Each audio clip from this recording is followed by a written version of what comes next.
Yang dimaksud dengan way of life apa? Semua, tidak ada yang tidak diatur oleh Islam.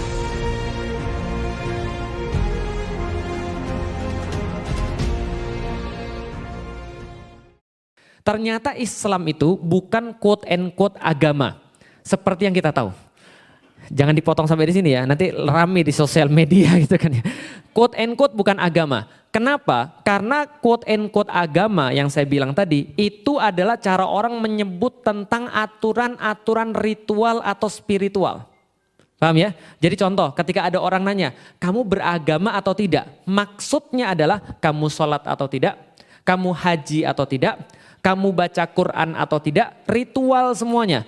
Dan ketika orang berbicara tentang selain ritual, maka biasanya orang gak sebut agama. Betul?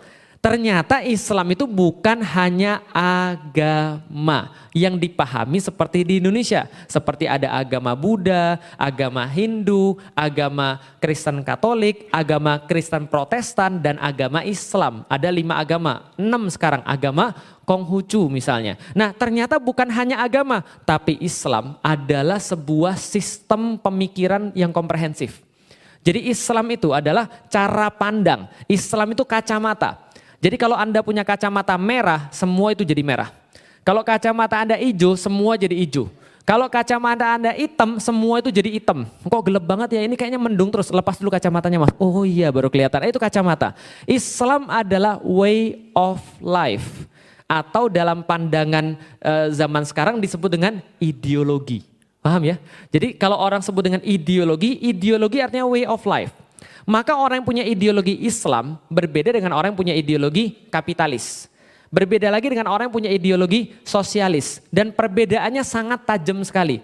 Maka kalau kita sekarang sudah paham, saya waktu itu paham ketika Islam adalah sebuah way of life, berarti pertanyaannya adalah ketika orang sudah mengenal Islam, catat baik-baik, garis bawahi baik-baik, ini inti daripada materi kita, catat baik-baik. Berarti ketika orang sudah mengenal Islam sebagai way of life, pertanyaannya bukan apa yang berubah pada diri dia setelah dia mengenal Islam, bukan.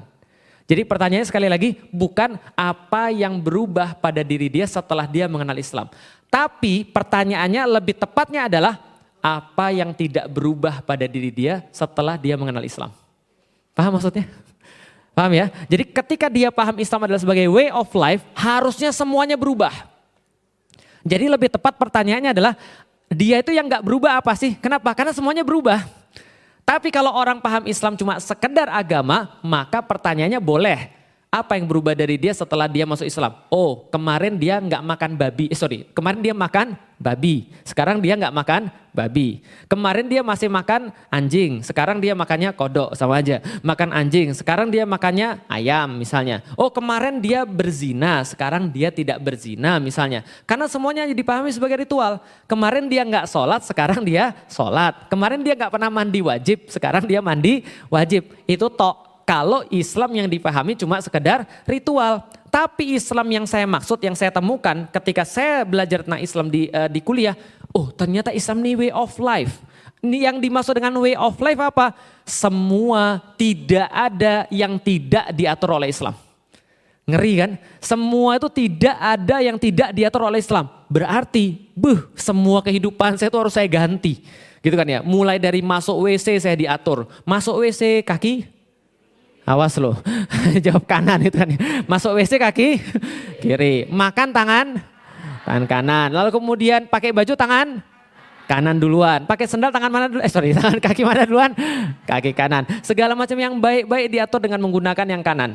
Lalu kemudian baru digunakan yang sebelah kiri. Abis kemudian kita makan ada doanya. Sebelum kita makan ada doanya. Cara nyari istri ada doanya. Mempersunting istri ada doanya. Cara setelah beristri pun ada doanya. Jomblo pun diatur gitu kan ya. Saking kemudian Islam ini komprehensif. Dia way of life. Yang boleh dimakan dikasih tahu. Yang nggak boleh dimakan dikasih dikasih tahu. Yang makannya dikit-dikit aja, jangan banyak-banyak, dikasih tahu. Permainannya, tadi kita sudah bahas, dikasih tahu. Tidak ada permainan yang lebih bermanfaat. Ajarilah anak-anak Anda dengan memanah, berenang, dan berkuda, kan gitu kan ya. Lalu kemudian tidak ada yang lebih menyenangkan permainan yang diridhoi oleh Allah kecuali bermainnya seorang suami sama istrinya, lalu bermainnya seseorang dengan kudanya, dan seseorang bermain dengan panahnya dan gulat dan segala macam. Ini semua ada aturannya. Jadi tidak ada di dalam Islam yang tidak diatur. Bahkan ketika Anda memandang aja itu diatur. Memandangnya caranya begini, kalau lagi ngomong begini, jangan lagi ngomong tuh begini. Bro, lagi ngapain bro? Padahal yang diajak ngomongnya di sini. Ini semua diatur. Kenapa? Karena Islam adalah way of life. Cara mikir aja diatur. Harusnya mikirnya begini dan mikirnya begini. Islam adalah sebuah kompleks daripada sebuah pemahaman-pemahaman. Yang pemahaman-pemahaman ini ketika diterapkan nanti akan berefek besar pada kehidupan kita. Gitu kan ya. Contoh misalnya, kemarin saya udah pernah cerita tapi saya akan ulangi lagi. Saya ketika ngajarin Hawariyun berenang, kita ngajarin dia di laut berenang. Oh saya nggak mau Ustaz, nanti tenggelam gimana? Saya bilang sebentar. Antum pernah lihat mayit? Pernah? Ngambang atau tenggelam? Ngambang Ustaz. Nah maka saya bilang manusia itu fitrahnya ngambang. Paham teman sekalian? Berarti kalau antum di laut tenggelam, pasti ada sesuatu yang antum lakukan sehingga antum tenggelam. Paham? Maksudnya, jadi ada sesuatu yang dilakukan sehingga kita tenggelam. Karena fitrahnya kita ngambang. Nah, maka kalau Anda tenggelam, saya bilang sama Hawariyun, berarti Anda sudah menemukan cara untuk tenggelam. Paham ya? Nah itu pemahamannya berbeda dengan orang-orang yang memahami bahwa di laut itu kita bisa tenggelam. Salah, di laut itu kita harusnya ngambang. Berarti kalau Anda tenggelam, berarti Anda sudah melakukan sesuatu effort. Buktinya lagi apa? Orang yang sudah biasa berenang itu lebih susah nyelam atau lebih susah ngambang? Yang sudah biasa berenang, lebih susah ngambang atau lebih susah nyelam? Nyelam lebih susah. Semua orang bisa ngambang, belum tentu semua orang bisa nyelam. Paham ya? Kenapa? Nyelam tuh perlu teknik, paham ya? Jadi kalau Anda sudah biasa tenggelam, jangan-jangan Anda memang ditakdirkan jadi divers itu kan. Untuk tenggelam memang Anda itu kan ya, nyelam ke bawah. Ini pemahaman, contohnya lagi. Kemarin ketika saya belajar tentang kuda. Ketika saya belajar kuda saya bilang gini, kenapa kuda ini nggak mau lari gitu kan ya. Lalu kemudian coachnya bilang gini, Ustadz kalau kudanya nggak mau lari berarti antum melakukan sesuatu sehingga kuda tuh nggak mau lari. Saya juga, bener juga ya, kenapa? Fitrahnya kuda itu duduk atau lari? Fitrahnya kuda tuh lari. Anda tuh nggak ngapa-ngapain dia tuh lari sendiri, paham gak sih kira-kira? Berarti kalau dia nggak lari, Anda naikin, berarti ada sesuatu. Apakah Anda kurang amal gitu kan ya? Apakah Anda kurang sedekah? Walaulah miswab. Yang jelas Anda lakukan sesuatu sehingga dia tuh nggak lari. Sama kayak Islam. Islam itu ketika kita pahami sebuah fitrahnya, Islam itu fitrahnya ngubah. Islam itu fitrahnya apa? Mengubah orang. Islam tuh fitrahnya apa? Naikin orang ke posisi yang paling tinggi. Islam tuh fitrahnya apa? Memuliakan orang. Artinya teman-teman sekalian yang insya Allah dirahmati Allah. Kalau antum berislam, sampai sekarang udah berapa tahun saya nggak tahu. Lalu antum nggak jadi istimewa, selamat. Antum sudah menemukan cara menghambat diri sendiri. Paham sekalian?